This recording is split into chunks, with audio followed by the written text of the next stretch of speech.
المونتاج ممكن يكون بالنسبة لك مهارة، بتعرف تقطع الفيديوهات بشكل حلو، بتعرف تختار أحلى مزيكا، بتعرف تعمل أحلى ألوان، كل ده هيخليك صايع في المونتاج. بتعرف تعمل أحلى فيديو لأن أنت بكل بساطة عارف التريكات اللي بتخليك تعمل أحلى فيديو، وهنا أنت بكل بساطة بقيت صايع في المونتاج. بس هل أنت بالفعل شخص شاطر؟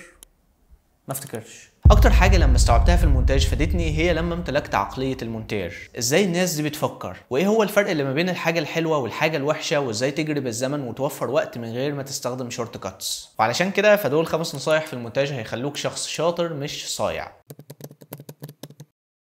انا من الناس اللي بتحب تحط مزيكا قبل ما تبدا تعمل اي حاجه في المونتاج، حتى التقطيع، زي ما ده بيريحني كتير وانا شغال، ولكن هو برضه بيقول حاجه عني، وهي ان المزيكا هي اللي بتمشيني. يعني مش انا اللي بمشي الفيديو، ولكن المزيكا هي اللي بتجبرني ان انا امشي عليها. غلط، لان ده معناه ان اللي بيحرك الفيديو هي المزيكا مش انا الاديتور. بس الخطوه دي علشان هي بتريحني فانا اتعلمت ازاي احطها في الفيديو بتاعي، والفيديو يبقى بنسبه 100% صح ومظبوط. انا دلوقتي في كل الفيديوهات اللي بعملها حتى للعملاء ولنفسي بنيت شكل ليه، الا وهو ان الفيديو بيمشي على اكتر من خط مش خط واحد بس، وطول الوقت انا كاديتور قاعد بعزف على الخطوط دي. على سبيل المثال الفيديو اللي انت بتشوفه ده هو برضه فيديو فيه 3 خطوط بصريه. اول خط وهو الخط اللي انت شايفه قدامك دلوقتي وهو خط الاي رول، وتاني خط وهو الخط بتاع السكند اي رولز، الفيديوهات اللي انا مثلا فيها بحرك الماوس باصص على شاشه الكمبيوتر بدور على ميوزك، وتالت خط وهو خط البي رولز او الفيديوهات او الصور اللي انا بجيبها من على الانترنت، ودي من ضمنها بيكون الجرافيكس اللي انا بعملها على افتر افكتس زي الجرافيك اللي انت شايفه قدامك ده. فانا بكتب السكريبت ببقى راسم الفيديو على الثلاث خطوط دول بالظبط، فببقى محضر كل حاجه من وانا بكتب السكريبت بتاعي. خلصت كتبت السكريبت كله تمام مفيش اي مشكله، تاني حاجه بعملها وهي ان انا بدخل ادور على المزيكا. فهنا بدل ما انا كنت بدور على المزيكا في الاول وبعد كده ببدا اعمل اديت، لا انا بقيت بعمل الاديت في السكريبت، وتاني حاجه بعملها وهي ان انا بدور على المزيكا. وانا بختار المزيكا بتاعتي ببقى بفكر في حاجتين، اول حاجه وهي هل ان المزيكا دي الخيال بتاعي اللي انا حاسه هيناسب الخطوط اللي انا كاتبها في السكريبت، فلو تمام يبقى المزيكا دي تمام، وفي نفس المزيكا دي ازاي هتنقل ما بين الخط ده للخط ده للخط ده. فلو انت مش هتعرف تتنقل ما بين الخط ده للخط ده بسبب المزيكا فالمزيكا دي ما بتنفعش، ولكن لطالما ان المزيكا دي في دماغي هي مظبوطه كويس، وكمان هي مدياني الخيال بتاع ازاي انا هنقل ما بين الخط ده للخط ده للخط ده، فالمزيكا بالنسبه لي بتبقى تمام. ومن هنا ببدا احط المزيكا وببدا اعمل الاديت، ولكن على حسب السكريبت، لان انا في الاول خالص انا كاتب السكريبت وموضح كل حاجه، وانا بدور على المزيكا كنت بفكر في السكريبت وكنت بفكر في الخيال بتاعي، فكله دلوقتي مظبوط، ما بقاش فيه اي مشكله، وما بقاش فيه مشكله ان المزيكا هي اللي بتحرك الستايل. ده الاسلوب بتاعي تقريبا في اي فيديو انا بعمل له مونتاج، حتى زي ما قلت فيديوهات العملاء بقيت بمشي على نفس الشكل ده. مش لازم الفيديو يكون فيه قصه بتتحكي، لا عادي، يعني هو حتى لو فيديو انت بتشرح فيه حاجه معينه، لو رسمت الخطه دي في دماغك وبالفعل بدات تطبقها، هي الخطه دي مش بتاعه حكي قصه، هي بتاعه فيديو انت هتعمله هيبقى مظبوط وشكل كويس والريتم بتاعه مظبوط. ده الاهم، لان المونتاج مش دايما انت بتحكي قصه، لا هو ممكن او كتير قوي بتلاقي ان المونتاج هنا هو بس بيوضح حاجه بتتشرح في فيديو بس. تاني نصيحه في الفيديو ده وهي ابعد عن الحاجات اللي انت بتشوفها في العادي وجرب تشوف حاجه مختلفه. الهدف من النصيحه دي هو ان انت مهما كنت بتحب نوع معين من الفيديوهات ابعد عنه وشوف غيره. لو بتحب فيديوهات عن الطبخ سيب الطبخ وروح شوف فيديوهات مختلفه، لو بتحب فيديوهات عن الكوره سيب الكوره وشوف حاجه مختلفه، لو بتحب تعمل فيديوهات عن المونتاج سيب المونتاج وروح شوف حاجه مختلفه. ده لو انت مونتير. يعني الهدف هنا مش هو ان انت تكون مختلف قد ما ان انت تبعد دايما عن الحاجه اللي انت بتشوفها دايما. من الاخر ما تتحطش جوه الحاجه اللي انت عارفها وبس. لان انا فاكر من سنتين كنت بشوف كميه فيديوهات عن المونتاج مش طبيعيه، لدرجه ان انا في وقت الاكل بتاعي كنت باجي حاطط الطبق على الترابيزه وببدا اشوف فيديوهات عن المونتاج. يعني الموضوع وقتها فعلا كان وصل لدرجه صعبه. وزي ما قلت لك الهدف مش ان انت تبقى الشخص المختلف بس، الهدف ان انت دايما تطرد بره الحاجه اللي انت بتشوفها. انت ما ينفعش تشوف نوع معين بس من الفيديوهات، ما ينفعش. هو طبعا عادي دي نوعيه الفيديوهات اللي انا بحبها ومش هحب حاجه غيرها مثلا، او انت بتحب نوعيه فيديوهات معينه ومش هتحب حاجه غيرها، ولكن يعني كونك فيديو اديتور فانت لازم تكون مطلع هنا وهنا وهنا وهنا في كذا حته مختلفه، وما ينفعش دايما زي ما قلت تفضل موجود في نفس الدايره بتاعتك. في حاجه انا عارفها ومتاكد منها ان هي 100% صح، وهي ان اللي بيحضر الفيديو بتاعه كويس قوي قوي قوي هو بيشتغل كويس قوي قوي قوي، بيوفر وقت كويس قوي قوي قوي قوي، وهو بيسلم الفيديو بيبقى الفيديو مظبوط بنسبه 100% صح، ما فيهوش اي مشاكل ومظبوط. وانا عارف ان اكيد دلوقتي سؤالك هو احضر ايه وازاي. ده مونتاج.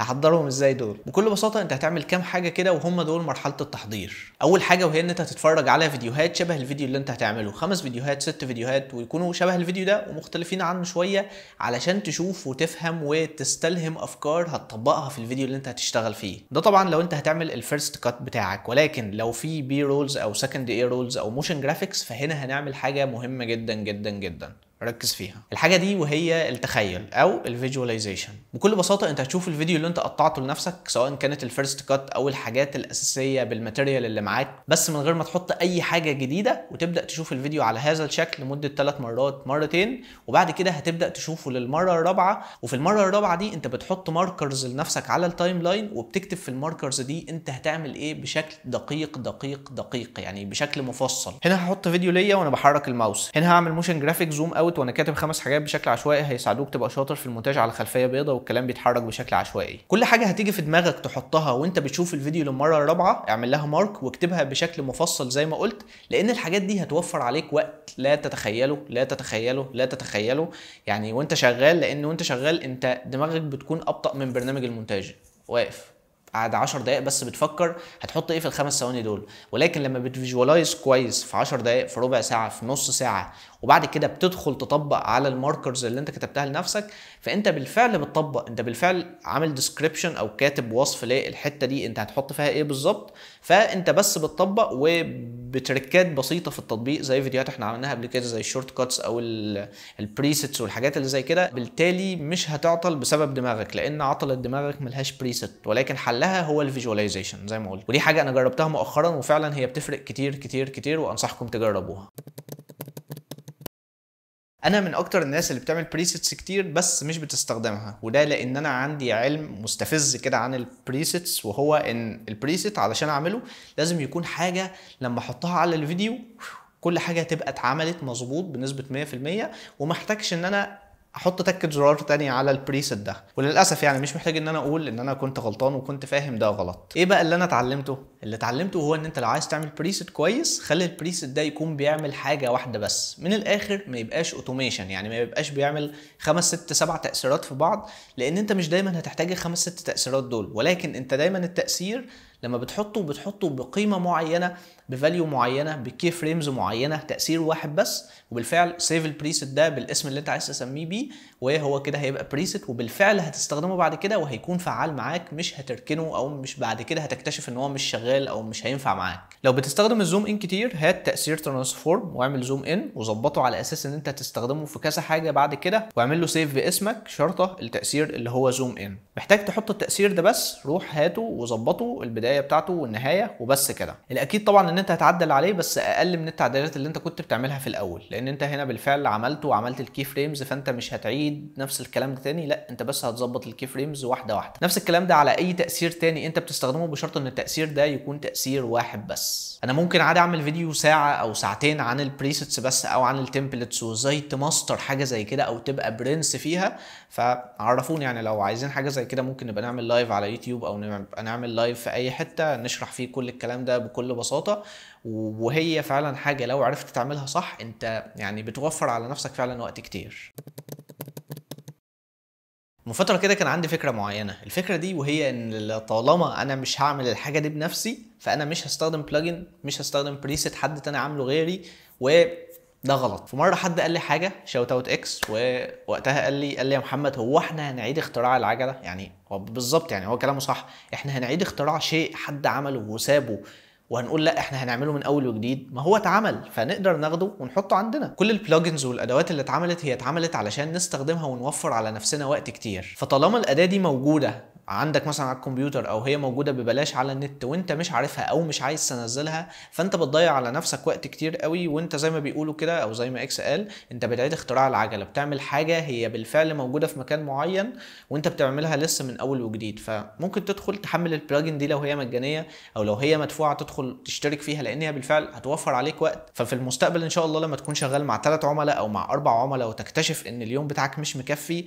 هتكتشف ان البلجنز دي هي فعلا هتوفر عليك وقت كتير، وهتخليك مثلا تشتغل مع 5 او مع 6، ويبقى في وقت فاضي تاني في يومك، لان انت بتستخدم حاجه حد عملها ومش المفروض ان انت تعملها مره تانية. في اضافات انا بستخدمها وبتوفر عليا وقت كتير قوي زي ساوندلي وزي اي جوس وزي بريمير كومبوزر، وكلهم فيهم حاجات ببلاش تقدر تنزلها وتستخدمها وتستفاد منها. وكنت قبل كده عملت فيديو كامل عن اضافة اي جوس. الاضافه دي هي افضل اضافه انا حملتها، لان فيها كل حاجه من صوت بقى وفيديوهات اوفرلايز وكل الكلام ده موجود في الاضافه دي. وقت ما انا عملت الفيديو كان فيه خصم 99% على الاضافه، والخصم ده لسه موجود. يعني البلجنز كلها دي سعرها تقريبا $8000، فهي لحد دلوقتي لسه عليها 99% خصم، يعني اللي هو $150 تقريبا. فممكن تدخل من اللينك اللي انا سايبه في الوصف، هتلاقي عليه الخصم ده وحملها. هي فيها حاجات كتير قوي قوي وهتستخدمها، وفي حاجات كمان انت مش هتستخدمها دلوقتي هتستخدمها بعد كده، بس هي فيها حاجات كتير. وهي بس كده، دول 5 نصايح عن ازاي تبقى شاطر في المونتاج. مش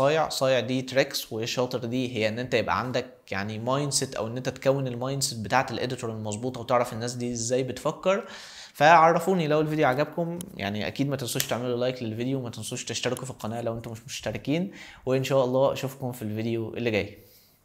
سلام.